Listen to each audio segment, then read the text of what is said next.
Barka da warhaka, yake kyakkyawa ta musamman wanda kallon take sa min nishaɗi, walwala da kuma farin ciki, wanda rashin ki yake saka ni damuwa da kunci da zaman kaɗaici. Da zuciyata ta kamu da soyayyar ki, ban san yaushe ne hakan ya kasance ba. Ina zaune da soyayyar ki a kowanne yanayi, a kuma kowanne lokaci. Na so a ce zan kasance da ke na har abada, in yi rayuwata tare da ke, domin ke kaɗai ce farin cikin da nake kallo in ji daɗi a cikin zuciyata. Nakan tunawa da ke idan na kalli wasu abubuwa da suka kasance ma'abota kyawun kallo a lokuta daban-daban. Idan dare yayi, na kalli taurari sai in tuna da hasken haƙwaranki, domin irin sai suke yi. Idan kuma na duba hasken farin wata, sai in ga irin hasken fuskanki yake haskawa, domin fuskarki ta kasance mai ɗauke da tarin haske wanda dukkanin idanun da suka kalle su za su so su ƙara. Idan ina kwance, in na rufe idona, hoton fuskanki kawai nake gani a cikin zuciyata.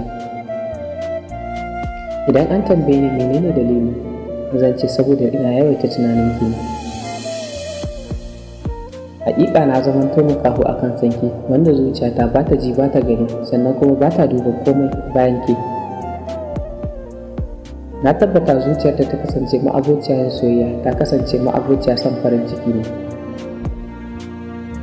Zan so a farin ciki na in kasance tare da ke na har abada. Idan ina sauraron muryarki, sai in ji na zamanto tamkar bayani a cikin wannan duniyar, domin muryarki ta kasance mafi daɗin saurari a cikin kunnuwana. Haƙiƙa idan ina kallon tafiyarki, sai in rasa da me zana misalta ta, domin kyawunta.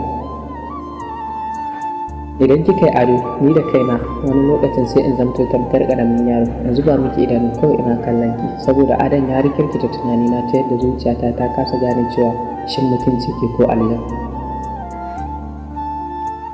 Na tabbata da cewa irin sanda nake ji a kanki ya wuce misalin ko kwatance wanda za a kwatanta su a cikin sauƙi ko kuma a bayanin su a sauƙaƙi. Amma dai ina so ki sani cewa zuciyata na tare da yani, sannan kuma sanki yana yawo a cikin jikina kowane lokaci. Shin me zan gaya miki wanda zai kasance ya saki farin ciki a cikin ƙanƙanin lokaci ko kuma dogon lokaci? Domin dukkanin abin da zai saki farin ciki shi na fi ƙauna a cikin wannan duniyar, domin shi kaɗai ne fata ko kuma buri a gare ni. Abin da zai bakanta miki rai, ni mai ƙoƙarin ɗauke miki shine dukkan wahalarsa. Na kasance naki, ke ma ki kasance ta. Ina fatan dai za ki kasance mai riƙe min amana da alƙawari kamar yadda na ɗauki niyya nima a cikin zuciyata. Haƙiƙa samun ki ya zamanto samun abu mai mafi girma kuma mafi sanya farin ciki da nutsuwa, walwala. Domin idan ina kallon ki, abin baya misaltuwa.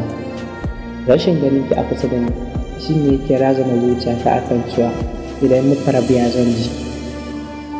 Amma dai na san kowace ƙaddara takan zo mutum a lokuta daban-daban. To haƙiƙa ƙaddara ta soyayyar ki ce, kuma farin ciki na soyayyar ki ce.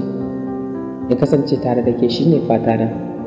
Rashin ki kuma shine abin da bana buƙata a cikin duniyar, sai dai in ƙaddara. Ni naki ne Hayatu Salis a kowanne ne, sannan kuma zan kasance tare da ke masoyiyata. Ba ni da wani fata da ya wuce samunki da kuma jin kalmominki a cikin kunnuwana. Ina fatan za ki shayar da ni zaƙaƙan kalaman masu sanya zuciya, masu kore dukkanin wata damuwa, sannan da sanya kewa. Na gode masoyiyata, daga naki Hayatu Salis. Ina fatan za ki kasance a cikin farin ciki a kowane lokaci.